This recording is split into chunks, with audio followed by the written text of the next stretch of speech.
Bienvenue chez rayonrando.com. Je vais vous présenter le sac à dos ACT Light de Deuter. Donc la version que je porte actuellement, c'est le 75 plus 10 litres, mais il existe également des versions un petit peu moins volumineuses.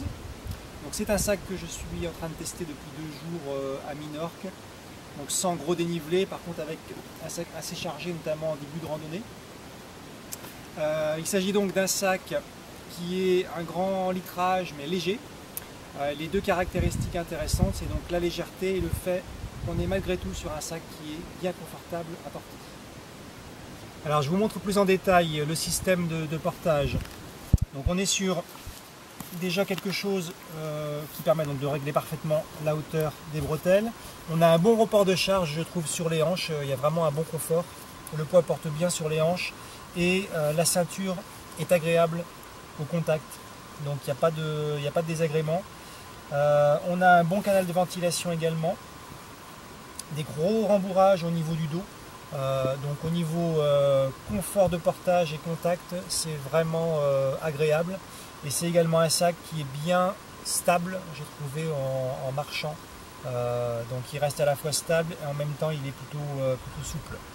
Donc côté portage, de mon point de vue, c'est une réussite pour un sac à dos léger.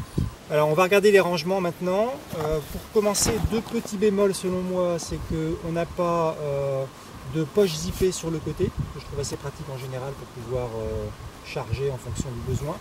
Et on n'a pas non plus de grand accès frontal comme on trouve maintenant sur pas mal de grands sacs à dos. Par contre, en frontal, on a cette poche élastiquée qui est ouverte, donc on peut y mettre et accéder très facilement. Là j'ai mis la polaire, on peut y mettre la carte également, c'est très facile d'accès, donc ça c'est un côté vraiment intéressant, avec éventuellement un clip si on veut la refermer. On a quand même sur les côtés des grandes poches élastiquées où on peut mettre pas mal de choses.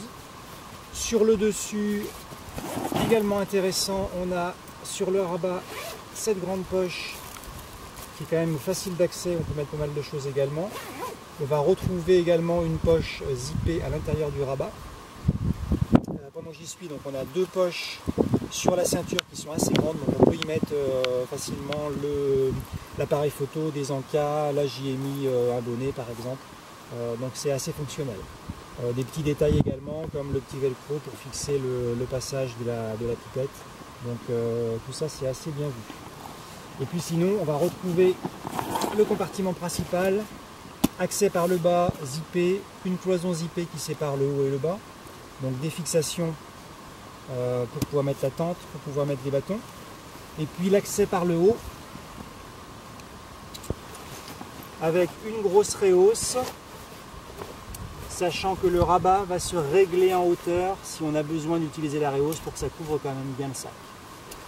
Voilà, donc en résumé, on est sur un gros litrage avec des bons volumes de rangement, les petits bémols que je vous expliquais quand même côté fonctionnalité, mais avec quand même pas mal de poches. Et puis le gros atout, c'est un sac qui, tout en étant léger, est quand même bien confortable à l'usage. Voilà, vous le retrouverez sur rayonrando.com.